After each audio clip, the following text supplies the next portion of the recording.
ಸ್ನೇಹಿತರೆ, ಈ ಚಾನೆಲ್ಗೆ ಮತ್ತೊಮ್ಮೆ ಸ್ವಾಗತ. ಇವತ್ತು ನಾವು ಕೊಡಗಿನ ಮಡಿಕೇರಿಯ ಗದ್ದಲದಿಂದ ದೂರವಿರುವ ಒಂದು ಶಾಂತ ಮತ್ತು ಸುಂದರ ಜಾಗಕ್ಕೆ ಬಂದಿದ್ದೇವೆ. ಅದೇ ಕೊಡಗಿನ ವಿರಾಜಪೇಟೆ.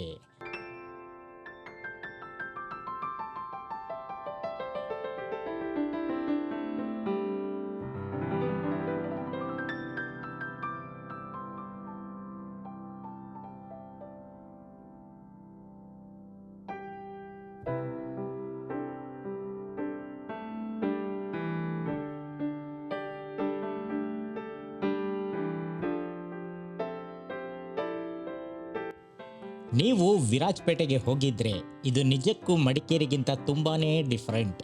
ಇಲ್ಲಿ ನಿಮಗೆ ಕಾಫಿ, ಏಲಕ್ಕಿ ಮತ್ತು ಅಡಿಕೆಯ ಪರಿಮಳ ಪ್ರತಿ ಕ್ಷಣವೂ ಸಿಗುತ್ತೆ. ವಿರಾಜಪೇಟೆ ಕೊಡಗಿನ ಎರಡನೇ ಅತಿ ದೊಡ್ಡ ಪಟ್ಟಣ, ಆದರೆ ಇದರ ಹಿನ್ನೆಲೆ ತುಂಬಾ ಶ್ರೀಮಂತ. ಇದನ್ನು ಮಡಿಕೇರಿಯ ರಾಜ ದೊಡ್ಡ ವೀರ ರಾಜೇಂದ್ರ ಅವರು 1792ರಲ್ಲಿ ನಿರ್ಮಿಸಿದರು.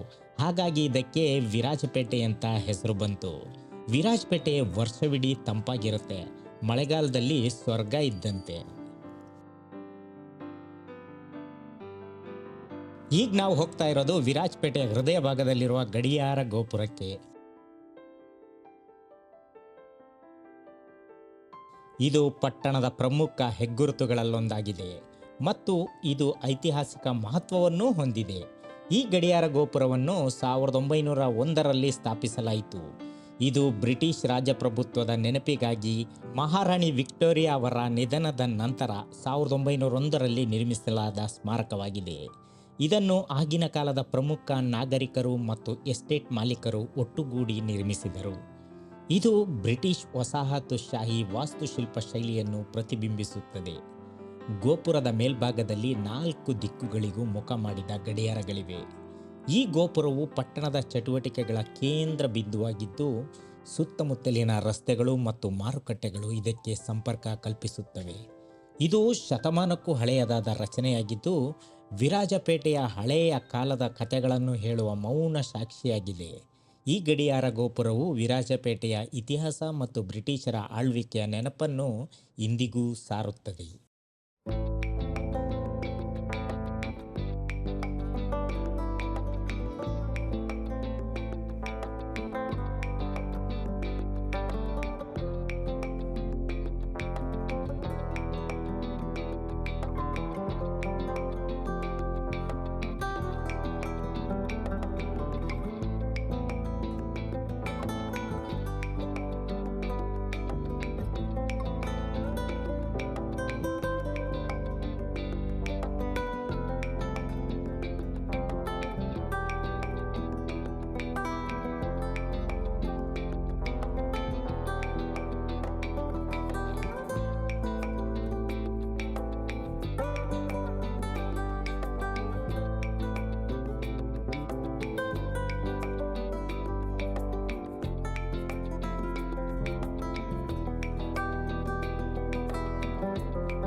ವಿರಾಜಪೇಟೆ ಪಟ್ಟಣದ ಮತ್ತೊಂದು ಪ್ರಮುಖ ಆಕರ್ಷಣೆ ಎಂದರೆ ಸೇಂಟ್ ಆನ್ಸ್ ಚರ್ಚ್.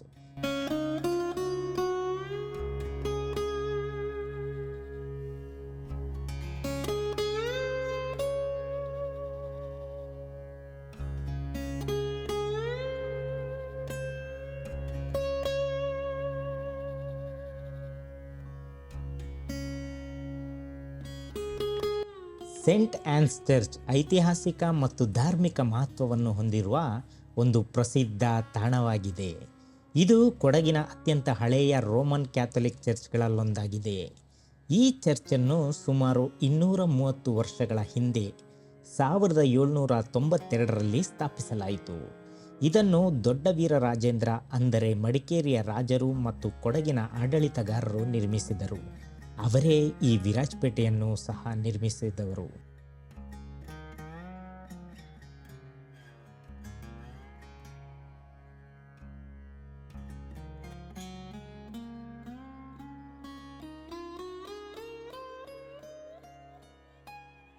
ದೊಡ್ಡ ವೀರ ರಾಜೇಂದ್ರ ಅವರು ಮೈಸೂರಿನ ಟಿಪ್ಪು ಸುಲ್ತಾನನೊಂದಿಗೆ ಯುದ್ಧ ಮಾಡುತ್ತಿದ್ದಾಗ ಕೆಲವು ಕ್ರೈಸ್ತ ಸೈನಿಕರು, ಬಹುತೇಕ ಗೋವಾದಿಂದ ಬಂದವರು, ಅವರಿಗೆ ಸಹಾಯ ಮಾಡಿದರು.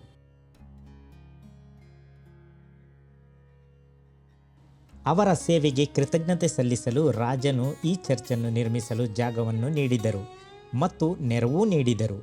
ಚರ್ಚ್ನ ವಿನ್ಯಾಸವು ಅಂದಿನ ಕಾಲದ ಸಾಂಪ್ರದಾಯಿಕ ಯುರೋಪಿಯನ್ ಶೈಲಿಯನ್ನು ಹೋಲುತ್ತದೆ ಮತ್ತು ಸರಳವಾದ ಆದರೆ ಸುಂದರವಾದ ನೋಟವನ್ನು ಹೊಂದಿದೆ. ಇದು ಹಸಿರಿನಿಂದ ಕೂಡಿದ ತೋಟ ಮತ್ತು ಶಾಂತ ಪರಿಸರದಲ್ಲಿದೆ. ಚರ್ಚ್ನ ಹಳೆಯ ಕಟ್ಟಡವು ಇತಿಹಾಸದ ಸಾರವನ್ನು ಹೊತ್ತು ನಿಂತಿದೆ. ಚರ್ಚ್ಗೆ ರಾಜನು ನೀಡಿದ ಕೊಡುಗೆಯ ಕಾರಣ ಇದು ಧಾರ್ಮಿಕ ಕೇಂದ್ರವಾಗಿರುವುದರ ಜೊತೆಗೆ ಕೊಡಗಿನ ಹಿಂದಿನ ಆಡಳಿತಗಾರರ ಜಾತ್ಯತೀತ ಮನೋಭಾವವನ್ನು ಸಹ ಪ್ರತಿನಿಧಿಸುತ್ತದೆ. ಸ್ಥಳೀಯ ಕ್ಯಾಥೋಲಿಕ್ ಸಮುದಾಯಕ್ಕೆ ಇದು ಪ್ರಮುಖ ಆರಾಧನಾ ಸ್ಥಳವಾಗಿದೆ. ಪ್ರತಿ ಭಾನುವಾರ ಮತ್ತು ವಿಶೇಷ ಹಬ್ಬಗಳಂದು ಇಲ್ಲಿ ಪೂಜೆಗಳು ಮತ್ತು ಸಮಾರಂಭಗಳು ನಡೆಯುತ್ತವೆ. ಪ್ರತಿ ವರ್ಷ ಜುಲೈ ತಿಂಗಳಲ್ಲಿ ನಡೆಯುವ ಸೇಂಟ್ ಆನ್ ಹಬ್ಬವು ಇಲ್ಲಿನ ಪ್ರಮುಖ ಉತ್ಸವವಾಗಿದ್ದು, ಈ ಸಮಯದಲ್ಲಿ ಚರ್ಚ್ ಬಹಳ ಸುಂದರವಾಗಿ ಅಲಂಕೃತವಾಗಿರುತ್ತದೆ. ಚರ್ಚ್ ಸಾಮಾನ್ಯವಾಗಿ ಬೆಳಗಿನಿಂದ ಸಂಜೆಯವರೆಗೆ ಭಕ್ತರು ಮತ್ತು ಪ್ರವಾಸಿಗರಿಗೆ ತೆರೆದಿರುತ್ತದೆ. ಧಾರ್ಮಿಕ ಶಾಂತಿ ಮತ್ತು ಐತಿಹಾಸಿಕ ಕಟ್ಟಡಗಳನ್ನು ಇಷ್ಟಪಡುವವರಿಗೆ ಇದು ಸೂಕ್ತ ಸ್ಥಳವಾಗಿದೆ. ಈ ಚರ್ಚ್ ವಿರಾಜಪೇಟೆಯ ಇತಿಹಾಸ ಮತ್ತು ಬಹುಸಂಸ್ಕೃತಿಯ ಸುಂದರ ಮಿಶ್ರಣಕ್ಕೆ ಸಾಕ್ಷಿಯಾಗಿದೆ.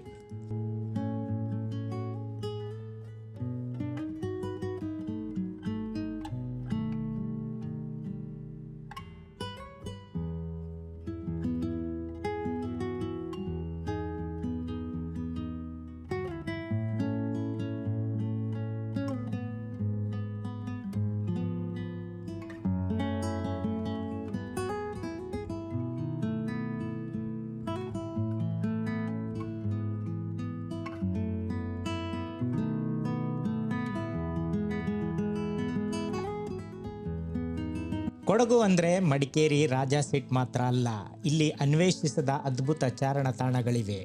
ಇವತ್ತು ನಾವು ವಿರಾಜಪೇಟೆಯ ಸಮೀಪವಿರುವ ಹಸಿರಿನಿಂದ ಮೈ ದುಂಬಿದ ಕಬ್ಬೆ ಬೆಟ್ಟಗಳ ಟ್ರೆಕ್ಕಿಂಗ್ಗೆ ಹೊರಟಿದ್ದೇವೆ. ಕಬ್ಬೆ ಬೆಟ್ಟ ಕೊಡಗಿನ ಅತ್ಯಂತ ಸವಾಲಿನ ಮತ್ತು ಸುಂದರ ಟ್ರೆಕ್ಗಳಲ್ಲೊಂದು. ಈ ಟ್ರೆಕ್ ಹೈಲೈಟ್ ಏನು ಗೊತ್ತಾ?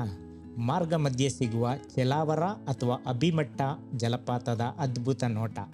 ಬನ್ನಿ ಈ ಟ್ರೆಕ್ನ ಸಂಪೂರ್ಣ ವಿವರ, ಹೇಗೆ ತಲುಪೋದು, ಏನೆಲ್ಲ ಸವಾಲುಗಳಿವೆ ಮತ್ತು ಮೇಲಿನಿಂದ ಕಾಣುವ ಸ್ವರ್ಗದಂಥ ನೋಟ ಹೇಗಿರುತ್ತೆ ಅಂತ ನೋಡೋಣ. ಕಬ್ಬೆ ಬೆಟ್ಟವು ವಿರಾಜಪೇಟೆಯಿಂದ ಸುಮಾರು 25 ಕಿಲೋಮೀಟರ್ ದೂರದಲ್ಲಿದೆ.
ನಾವೀಗ ಚೆಲಾವರ ಫಾಲ್ಸ್ಗೆ ಬಂದಿದ್ದೇವೆ. ಚೆಲಾವರ ಜಲಪಾತವು ತನ್ನ ರಮಣೀಯ ಸೌಂದರ್ಯ ಮತ್ತು ಸುತ್ತಲಿನ ಹಸಿರಿನಿಂದಾಗಿ ಪ್ರವಾಸಿಗರನ್ನು ಹೆಚ್ಚು ಆಕರ್ಷಿಸುತ್ತದೆ. ಈ ಜಲಪಾತವು ಒಂದು ಕಲ್ಲಿನ ರಚನೆಯ ಮೇಲೆ ಸುಮಾರು 150 ಅಡಿಗಳಷ್ಟು ಎತ್ತರದಿಂದ ಧುಮ್ಮಿಕ್ಕುತ್ತದೆ. ಸುತ್ತಲೂ ದಟ್ಟವಾದ ಹಸಿರು, ಕಾಡು ಮತ್ತು ಕಾಫಿ ತೋಟಗಳು ಆವರಿಸಿಕೊಂಡಿವೆ. ಈ ಜಲಪಾತವು ಚೆಲಾವರ ಗ್ರಾಮದ ಸಮೀಪ ಇರೋದ್ರಿಂದ ಚೆಲಾವರ ಜಲಪಾತ ಎಂಬ ಹೆಸರು ಬಂದಿದೆ. ಸ್ಥಳೀಯರು ಇದನ್ನು ಅಭಿಮಟ್ಟ ಜಲಪಾತ ಎಂದು ಕರೆಯುತ್ತಾರೆ. ಇದು ಕಾವೇರಿ ನದಿಯ ಉಪನದಿಯಿಂದ ರೂಪುಗೊಳ್ಳುತ್ತದೆ. ಚೆಲಾವರ ಜಲಪಾತವು ಅತ್ಯಂತ ಸುಂದರವಾಗಿದ್ದರೂ ಪ್ರವಾಸಿಗರಿಗೆ ಕೆಲವು ಪ್ರಮುಖ ಎಚ್ಚರಿಕೆಗಳನ್ನು ನೀಡಲಾಗುತ್ತದೆ. ಜಲಪಾತದ ಸುತ್ತಮುತ್ತಲಿನ ಕಲ್ಲುಗಳು ಮತ್ತು ಬಂಡೆಗಳು ತುಂಬ ಜಾರುವಂತಿರುತ್ತವೆ. ಇಲ್ಲಿ ನಿಲ್ಲುವುದು ಅಥವಾ ಅದರ ಮೇಲೆ ನಡೆಯುವುದು ಅತ್ಯಂತ ಅಪಾಯಕಾರಿ. ಇಲ್ಲಿ ಈಜಲು ಹೋಗುವುದು ಅತ್ಯಂತ ಅಪಾಯಕಾರಿ ಎಂದು ಎಚ್ಚರಿಸಲಾಗಿದೆ ಮತ್ತು ಹಲವು ದುರಂತಗಳು ಸಂಭವಿಸಿವೆ. ಪ್ರವಾಸಿಗರು ನೀರಿನೊಳಗೆ ಇಳಿಯಬಾರದು ಎಂದು ಕಟ್ಟುನಿಟ್ಟಾಗಿ ಸೂಚಿಸಲಾಗುತ್ತದೆ. ಸುರಕ್ಷತೆಗಾಗಿ ಹಾಕಿರುವ ಬೇಲಿಗಳು ಅಥವಾ ಬ್ಯಾರಿಕೇಡ್ಗಳನ್ನು ದಾಟಿ ಅಪಾಯಕಾರಿ ಸ್ಥಳಗಳಿಗೆ ಹೋಗಬೇಡಿ. ಕೇವಲ ಸುರಕ್ಷಿತ ಸ್ಥಳಗಳಿಂದಲೇ ಜಲಪಾತದ ಸೌಂದರ್ಯವನ್ನು ಆನಂದಿಸಿ. ಮಳೆಗಾಲದ ನಂತರದ ಸಮಯ ಅಂದರೆ ಅಕ್ಟೋಬರ್ನಿಂದ ಮಾರ್ಚ್ವರೆಗೆ ಭೇಟಿ ನೀಡಲು ಉತ್ತಮ. ಈ ಸಮಯದಲ್ಲಿ ವಾತಾವರಣ ತಂಪಾಗಿರುತ್ತದೆ ಮತ್ತು ಜಲಪಾತದಲ್ಲಿ ನೀರಿನ ಹರಿವು ಉತ್ತಮವಾಗಿರುತ್ತದೆ. ಜುಲೈ ಮತ್ತು ಸೆಪ್ಟೆಂಬರ್ ತಿಂಗಳುಗಳಲ್ಲಿ ಮಳೆ ಹೆಚ್ಚಾಗಿದ್ದಾಗ ನೀರಿನ ಪ್ರವಾಹವು ಅಪಾಯಕಾರಿ ಹೆಚ್ಚಿರುತ್ತದೆ. ಈ ಸಮಯದಲ್ಲಿ ಭೇಟಿ ನೀಡುವುದನ್ನು ತಪ್ಪಿಸುವುದು ಉತ್ತಮ. ಚೆಲಾವರ ಜಲಪಾತವು ನೋಡಲು ಸುಂದರವಾಗಿದ್ದರೂ ಅಲ್ಲಿಗೆ ಭೇಟಿ ನೀಡುವಾಗ ಸುರಕ್ಷತೆಗೆ ಹೆಚ್ಚು ಆದ್ಯತೆ ನೀಡಬೇಕು.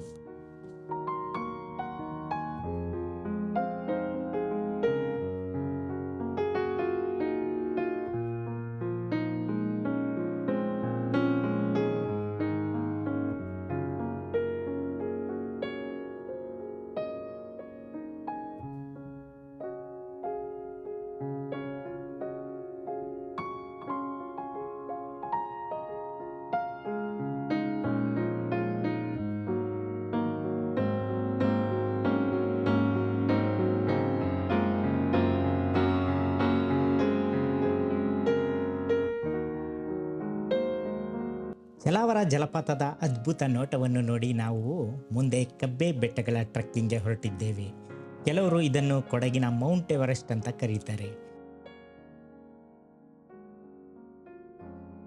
ಬೆಟ್ಟದ ಕಡೆಗೆ ರಸ್ತೆ ಉದ್ದಕ್ಕೂ ಹಲವಾರು ಟ್ರೆಕ್ಕಿಂಗ್ ಮಾಡುವವರು ಮತ್ತು ಮ್ಯಾರಥಾನ್ ಮಾಡುವವರು ಕಾಣಬಹುದು.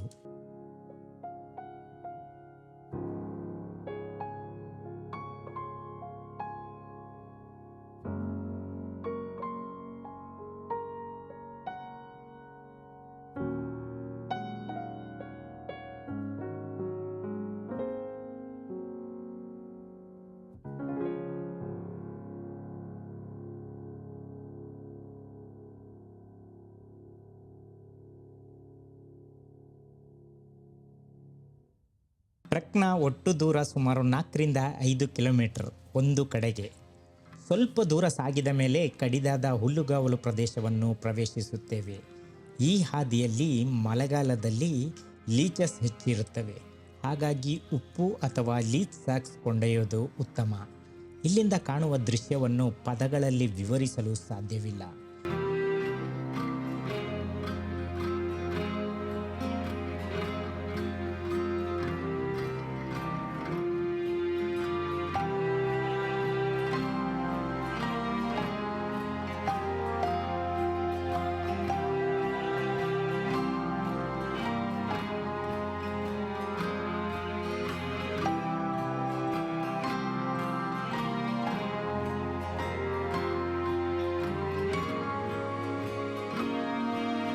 ಸ್ವಲ್ಪ ದೂರ ಹತ್ತಿದ ಮೇಲೆ ಒಂದು ವ್ಯೂ ಪಾಯಿಂಟ್ ಸಿಗುತ್ತೆ. ತುದಿಯವರೆಗೆ ಹತ್ತುವವರು ಹತ್ತಬಹುದು. ಕೆಲವರು ವ್ಯೂ ಪಾಯಿಂಟ್ಗೆ ತಲುಪಿ ವಿಶ್ರಾಂತಿ ಪಡೆದು ತಿರುಗಿ ಬರುತ್ತಾರೆ. ಇಲ್ಲಿಂದ ನೋಡಿದರೆ ಸುತ್ತಲೂ ಕಾಣುವ ಹಸಿರು ಶೋಲಾ ಅರಣ್ಯಗಳು ಮತ್ತು ದೂರದ ಪಶ್ಚಿಮ ಘಟ್ಟಗಳ ಸರಣಿ ಅದ್ಭುತವಾಗಿ ಕಾಣುತ್ತದೆ. ವಾತಾವರಣ ಸ್ಪಷ್ಟವಾಗಿದ್ದರೆ ಬಹಳ ದೂರದಲ್ಲಿ ಅರೇಬಿಯನ್ ಸಮುದ್ರದ ಒಂದು ಸಣ್ಣ ಭಾಗವನ್ನು ಸಹ ನೋಡಬಹುದು ಎಂದು ಹೇಳಲಾಗುತ್ತದೆ.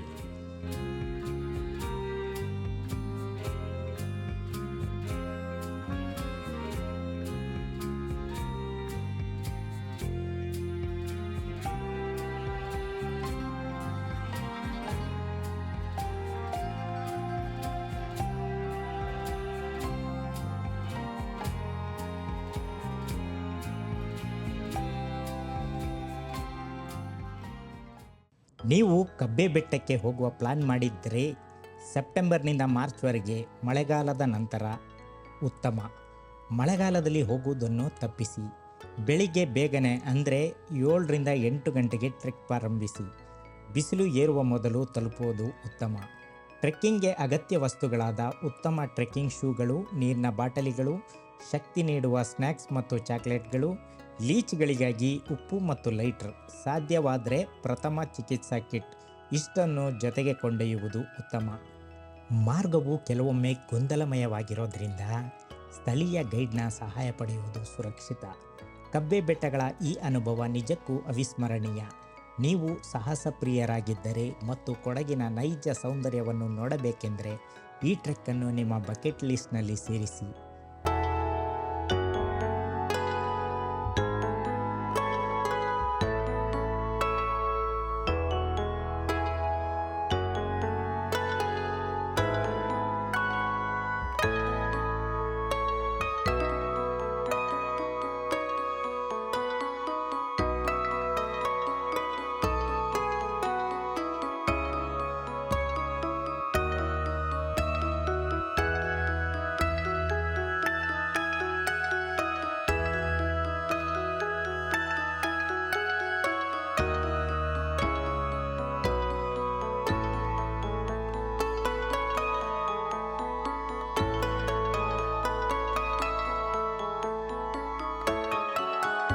ಈ ವ್ಲಾಗ್ ನಿಮಗೆ ಇಷ್ಟ ಆಗಿದ್ದರೆ ಲೈಕ್ ಮಾಡಿ. ಕಬ್ಬೆ ಬೆಟ್ಟದ ಬಗ್ಗೆ ನಿಮ್ಮ ಅಭಿಪ್ರಾಯಗಳನ್ನು ಕಮೆಂಟ್ ಬಾಕ್ಸ್ನಲ್ಲಿ ತಿಳಿಸಿ. ಇನ್ನೂ ಹೆಚ್ಚಿನ ಹೊಸ ಸ್ಥಳಗಳ ವಿಡಿಯೋಗಳಿಗಾಗಿ ನಮ್ಮ ಚಾನಲನ್ನು ಸಬ್ಸ್ಕ್ರೈಬ್ ಮಾಡಿ. ಮತ್ತೆ ಸಿಗುತ್ತೇನೆ ಮುಂದಿನ ವಿಡಿಯೋದಲ್ಲಿ. ಧನ್ಯವಾದಗಳು.